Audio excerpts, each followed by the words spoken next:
Welcome to the Old City of Jerusalem. I'm Christine Dark. We're going to take you to our 18th Passover convocation in this program, and one of our speakers was Avi Lipkin, who is forming a political party here made up of Jews and Christians. Avi is also a military intelligence specialist. He gives us many insights of how to pray for the Middle East. Let's go to that convocation now.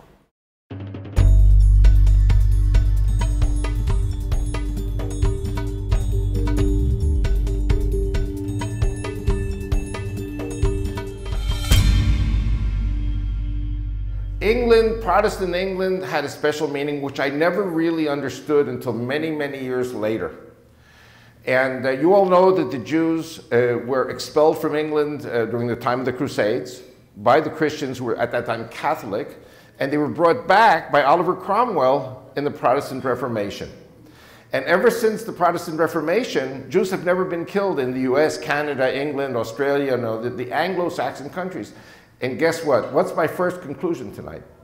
That the Anglo-Saxon, Judeo-Christian, Western civilization and democracy countries are the ones that bless the Jews the most. Amen. Never kill the Jews, only bless the Jews.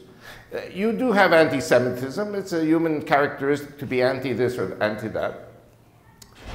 And so as the years went by, I moved to Israel at age 19, and all of a sudden I looked back at my early childhood and I began to understand things that I didn't understand as a child. And the greatness was the greatness of the English democracy, which became the American democracy. And you know, the Americans had a little problem with King George III, and so there was a revolution over no taxation without representation. And this is a very important point, why I'm forming a Judeo-Christian Bible bloc party for the Jews and Christians living in Israel, and more importantly, for the Jews and the Christians who will be living in Israel very soon. This is perhaps what you would call the prophetic part of the message. When I came here many years ago, some of you English people might not be happy, but you know, I suppose I'll be forgiven for my sins.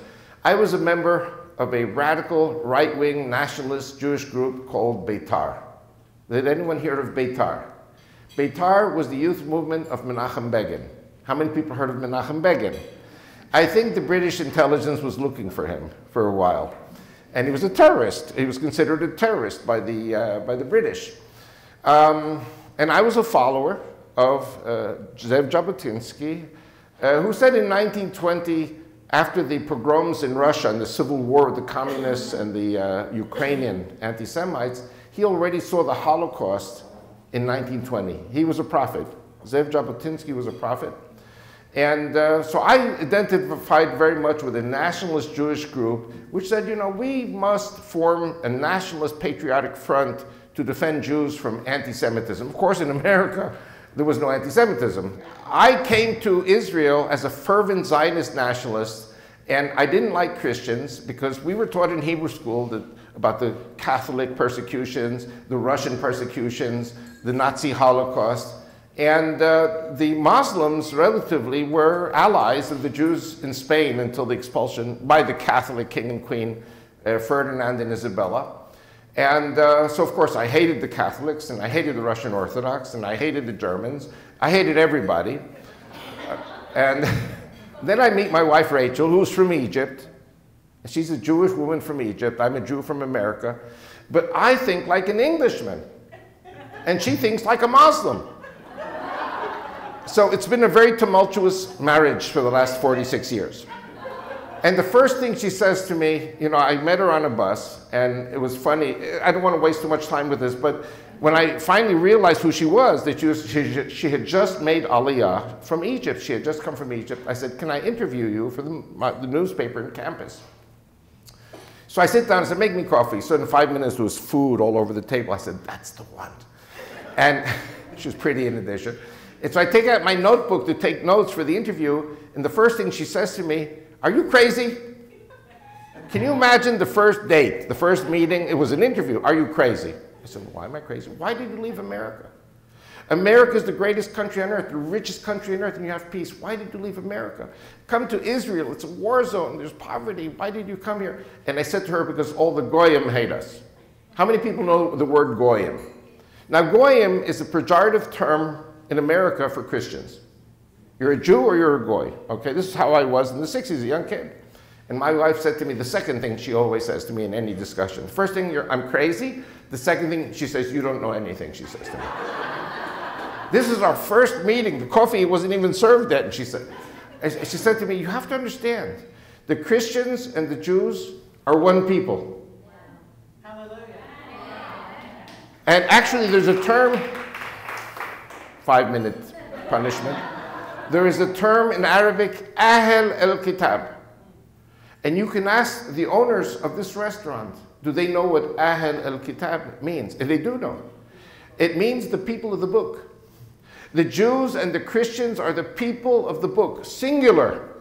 Now, there's only one difference between Jews and Christians. Jews keep the Sabbath on Saturday, Christians keep the Sabbath on Sunday. So therefore, our Muslim neighbors say, and my wife grew up hearing this for the first 19 years of her life, her Muslim friends, quote unquote, would say to her, oh, you're a Jew, you keep the Sabbath, we'll kill you on Saturday, and your Christian girlfriends in school, we'll kill them on Sunday, because they're the Sunday people. So, you know, I always listened to my wife, but it took about 20 years before I understood that the Christians are really our brothers and sisters. And I started speaking in churches 26 years ago. I was 40 years old. And I came to understand just how close the Jews and the Christians really are. We don't really quite yet know it. And I have to tell you, anti-Semitism is not just people hating the Jews. It's also Jews hating the Christians. And I have come to believe, I'm not a Christian, but I believe in Romans 9:11. Romans 9, chapter 9 to chapter 11 says that the Christians are former Gentiles who are grafted into the Jews. What does Paul say? Paul said, you know, you who were goyim, you who were Gentiles, are now grafted into the tree of Israel. You're the branches, we're the roots. It means we're the same tree. And anyone who attacks the roots attacks the branches, and vice versa. So we're really kind of stuck with each other. And I believe kicking, screaming, and scratching, the Lord is bringing together the Jews and the Christians for that great day that the Messiah will be standing on the Mount of Olives. And the Messiah will not be standing on the Mount of Olives only for the Jews, or the Jehovah's Witnesses, or the Southern Baptists. So what Rachel explained to me was that the Jews and the Christians share the same God of Abraham, Isaac, and Jacob. The Jews and the Christians share the same Tanakh. Okay, the Tanakh is the Old Testament. Now, of course, after the Old Testament, the Jews went off into the Talmud, the Christians went off into the New Testament. Terrific. Do you know that the New Testament's a Jewish book? Okay. I get into so much trouble with my people. I say to them, you know, you really, Jewish people in synagogue say, you really should read the New Testament. And they said, oy vey, he's a Jew for Jesus. I said, I'm not a Jew for Jesus. When you read the New Testament, the Jewish book, it helps you to better understand the Old Testament, the eschatology and other things. They said, we don't read the Old Testament. You want us to read the New Testament? And then I say to them, you know what? You need to go to church on Sunday. Oy vey, he's a Jew for Jesus. I said, I'm not a Jew for Jesus. But when you go to church on Sunday, you get to understand how the Christians really do love us. And say, we don't go to synagogue on Saturday. You want us to go to church on Sunday? The point I'm saying is, Rachel is saying we have the same God, the same Old Testament, and the Messiah, guess what, is a Jew. The Messiah is a Jew from Israel who speaks Hebrew. So, are you Gentiles now? Gentile means pagans. Goyim means pagans. Are you anyone pagan here? So you're not Gentiles. So my wife said the Muslims, they're great people, but they're pagans. Because the God Allah, the moon god, Allah al-Ilahi, is not the same God as the God of the Jew and the Christian.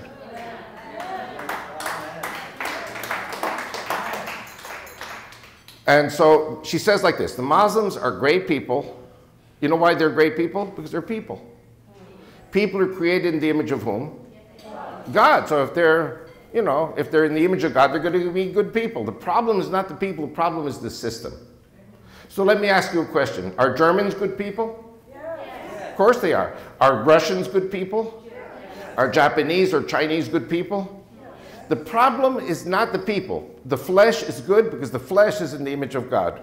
So she said to me, it was very hard for me to understand because I was taught to hate the Christians as a young person in America. And that's why I left America at age 19 and came here. But I just wanted to start the message to make it very clear that I have been wrong in my earlier years. My wife, I had a choice, either listen to her or die.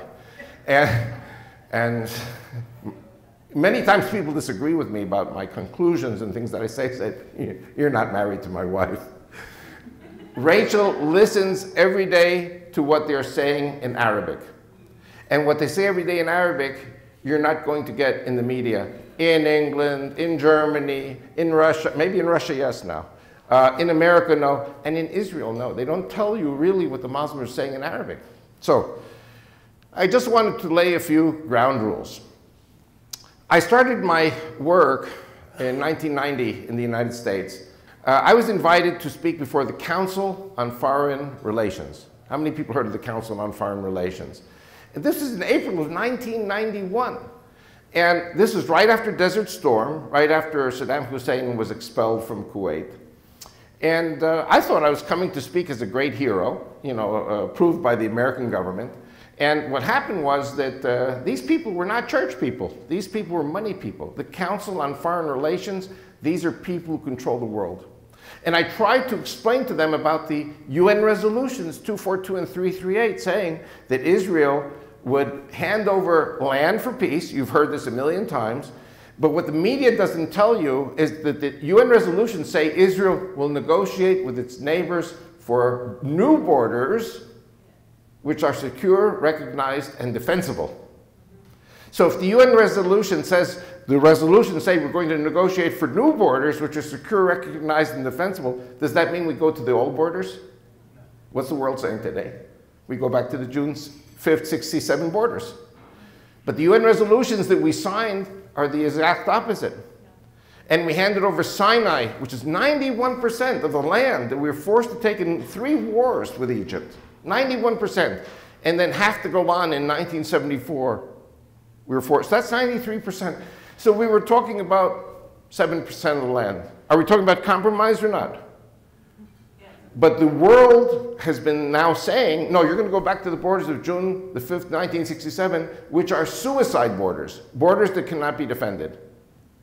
And the capital of this Palestinian state, supposedly, would be Jerusalem.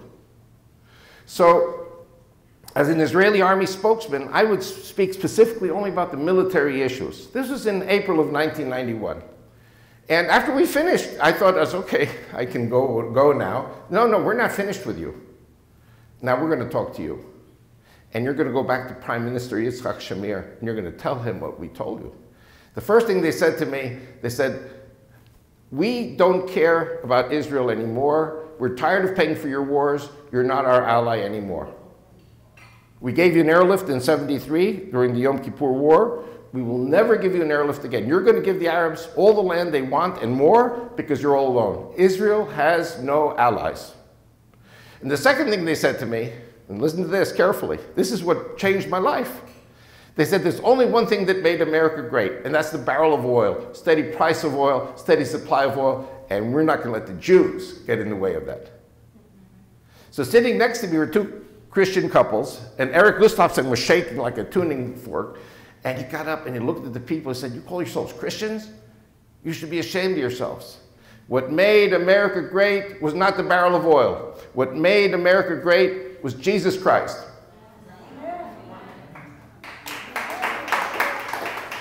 I was the only Jew in the room, and the lights went on. America is not a Christian country anymore. America is a Christian country because 70% are Christians, but the rulers in America are mammon people. When you say what made America great is the barrel of oil, steady price of oil, steady supply of oil, didn't we lose 6 million Jews in the Holocaust? The Nazis killed them, but the Arabs commanded the Nazis to kill them. The Arabs commanded the Allies not to give them visas. You all know about the St. Louis, the ship that left Hamburg in May of 1939. These German Jews had 900 of them, had passports and visas to Cuba, and Breckinridge Long, who was the Undersecretary of State for Visas, called the Cuban government and said, you send the ship back to Europe.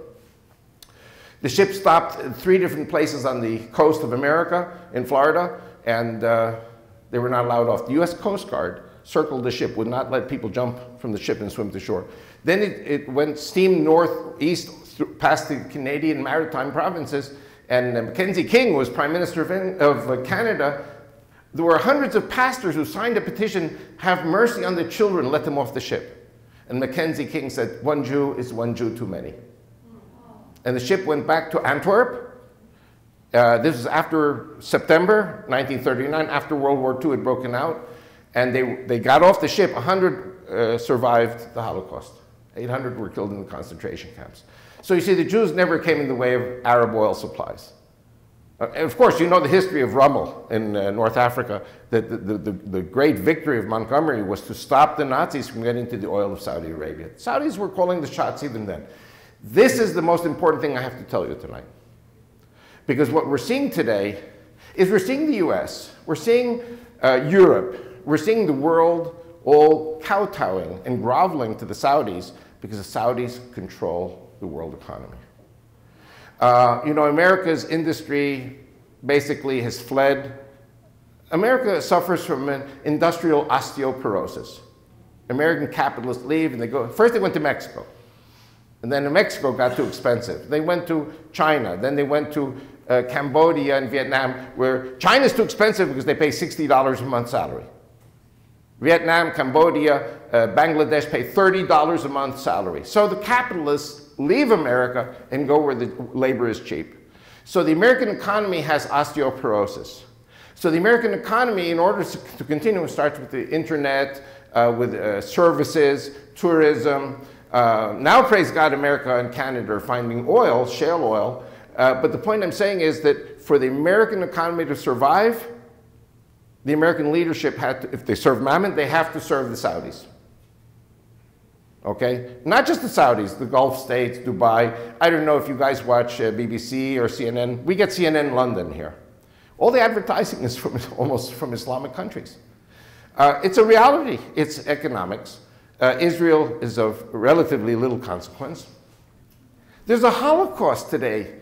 Christianity is being terminated in the Middle East, and who's standing up to talk about it?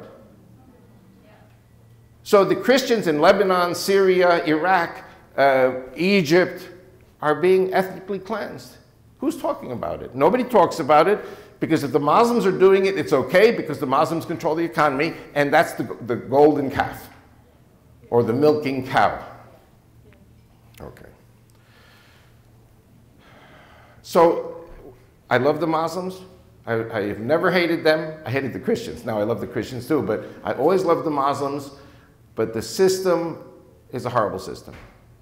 And the Shiites and the Sunnis, you know what ISIS is doing to the Shiites, and you know what the Shiites are doing to the Sunni Muslims. This is a war of 1,400 years. You know, Jesus says, love the Lord thy God, love thy fellow as thyself. Show me where it appears in the Quran. I mean, you go to America, you go to Australia, you go to Canada, you have all these couples that were, you know, half Catholic, half Protestant, and you don't see people slaughtering each other anymore. Because the Christian world, the Jewish world, got over it. But for 1,400 years, the Sunnis and Shiites are killing each other. There is no end to it. There is no forgiveness in Islam. And I cry. I cry for the Muslims who are slaughtering each other. How can you remain unmoved when you see a little kid being shot in the head by whether it's Bashar al-Assad or ISIS killing the kids? The system is wrong. Something happened in 1933, and I don't know if you know this or not, but the concentration camps in Germany were up and running from January 33, and they weren't killing Jews, they were killing Christians. How many people know that in addition to the Jewish Holocaust, there was a Christian Holocaust? In addition to the 6 million Jews, 7 million Christians died in the Holocaust, in the gas chambers. Catholic priests, Catholic nuns. You heard of Niemöller? You know, these are names. These are Protestant pastors. You know, anyone who was a man of God and stood up to the Nazi party was killed. Human life meant nothing.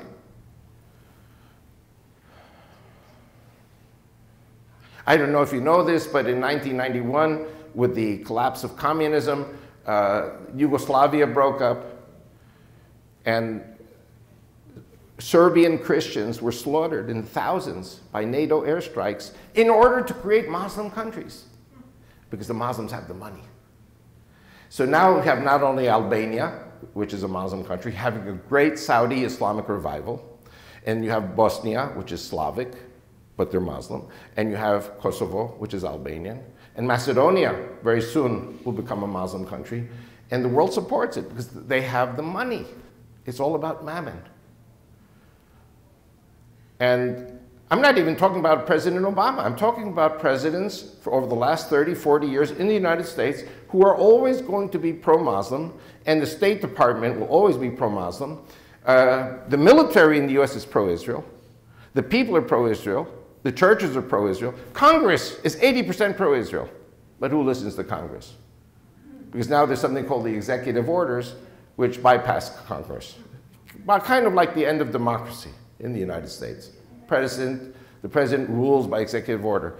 This is what scares me the most about America. America is going to go down unless there is a Christian revival which knocks sense back into the heads of the American people. I'll add another thing also. Vladimir Putin of Russia, who's not the greatest democrat in the world, he said what made Russia great is Christianity. Do you know that that's scary? Because in America today, Homeland Security defines Christians as terrorists. Right. Yes. I thought America was a Christian country. It's not a Christian country. I personally feel very bad after 26 years that I don't see a Christian revival after all the work that I've been investing in the people of America. Amen. Okay. What I want to do now, I want to talk a little bit about where this is all going. Okay? Now, I don't want to knock America too much, but America's thinking is about money. So, for example, you had a Shah of Iran, and you had a president of the United States, Jimmy Carter, who says, bring down the Shah and bring in a man of God by name of Ayatollah Khomeini. Then Ayatollah Khomeini comes to power, and there's a war between Iran and Iraq. I don't know if you remember, 9 years of Saddam Hussein and Ayatollah Khomeini fighting each other, in which 2 million Iraqis and Iranians died in a totally useless, failed war. And Saddam Hussein was killing Sunnis, he was killing Shiites. 9 years, 1980 to 1989. 1990, he invades Kuwait because he says the American government said he has a green light because America doesn't intervene in internal politics of the Arab world. So Saddam Hussein, who was the defender of Western civilization by attacking Iran, was then overthrown by the American government. So Arab leaders say, these Americans, you don't want to be an ally of the United States because the United States is going to terminate you. Mubarak was overthrown after 30 years in Egypt because he wouldn't join George W. Bush in a war against Iran. In other words, we wanted this nuclear project terminated, but you know, if Mubarak wouldn't help, because Mubarak saw that whenever you work with the United States, you got a problem afterwards. And what are they doing to Israel? So there's a problem. There's an alliance with the military, an alliance with others, but we see a change taking place in America. Rachel, one of the first broadcasts she picked up from the Saudis 30 years ago was, even if it takes us 150 years, we're going to make America a Muslim country. My wife said, these people are hallucinating. America's the greatest Christian country on earth. How can you make it a Muslim country? That was they said 150 years. That was 30 years ago. Now my wife listens to their broadcasts and they say, we were wrong 30 years ago. It's not going to take us 150 years. It's only going to take us 30 years to make America a Muslim country. Now, in my books and in my CDs and in my DVDs, I travel all around the US and Canada and Europe, and I see the invasion, peaceful invasion, actually the invitation of the Americans and the Europeans. America, Canada, Europe, many countries in the world are becoming receptacles for refugees from the Arab Spring. We're talking about millions and millions of Muslims coming into the United States, Canada, Europe, and other countries. Then my wife picks up broadcasts from the Saudis where they're saying, President Obama is ordered by us to do 3 things. She picks up the stuff in Arabic. Who's listening? Only my wife. And her bosses at the radio don't believe anything she's saying. It's all on tape. It's, oh, no, they don't really mean it. So his first command, I'm going to some very crazy stuff now. His first command is to destroy the Ayatollah regime in Iran. Now, it seems like he's the best friend of the Iranians. Doesn't make sense. I'm going to get to that. The second commandment is to destroy Israel, which is confirming the interview on Egyptian TV. Third thing is to destroy Christian America, make it a Muslim country. Because when America's a Muslim country, all the world falls like dominoes to Islam. They don't care about Israel. What's important for them is the United States. And of course, you know what's happening in the UK. You know what's happening in every country in Europe. It's jihad by peaceful invasion, by peaceful the invitation of the different governments. So what I want to do now is I want to talk a little bit about the negotiations with Iran. Everyone is thinking, what kind of a deal is this? There's no deal. There's no agreement in writing. It's like a basic memorandum of understanding. What is more elegant than Iran and Israel destroying each other? In other words, you kill 2 birds with 1 stone. So President Obama has a record of trying not to get involved in foreign wars. What he wants is to make himself look like peacemaker, and then the people who ruin it all are Netanyahu and the Israeli government. But if Israel is going to be threatened by a nuclear country, Iran is working for nuclear weapons. Maybe Israel, I don't know what Israel's, I mean, I think you and I know about this as much as each other about what could happen and the weaponries that are involved in dealing with the nuclear program, which would lead to a massive bombardment of Israel from Lebanon, from Hezbollah, from Hamas, from Syria, this is like going to be a very serious war, if it happens. So the best thing, of course, is some kind of a negotiated agreement that would avoid war. But you know, as Prime Minister Netanyahu said, we have our ways to know what's really happening in Iran. If the US does not deal with it, with its alliance, Israel is not going to wait to have its head severed. And so the hope of President Obama is indeed that Israel will go ahead and attack. Israel will be blamed for everything. Israel, according to the plan, will be destroyed by Iran. Iran will be destroyed by Israel. So 2 of the 3 commandments are fulfilled by Iran and Israel going to war. They duke it out between themselves. That was Avi Lipkin, one of our speakers at our annual Passover conference here in Jerusalem. And if you would like to watch other programs from the City of the Great King, please visit our website at exploits.tv, where you can also click online to receive our free ministry newsletter. Until next time, I'm Christine Darg, contending for the faith and encouraging you to pray for the peace of Jerusalem. Shalom.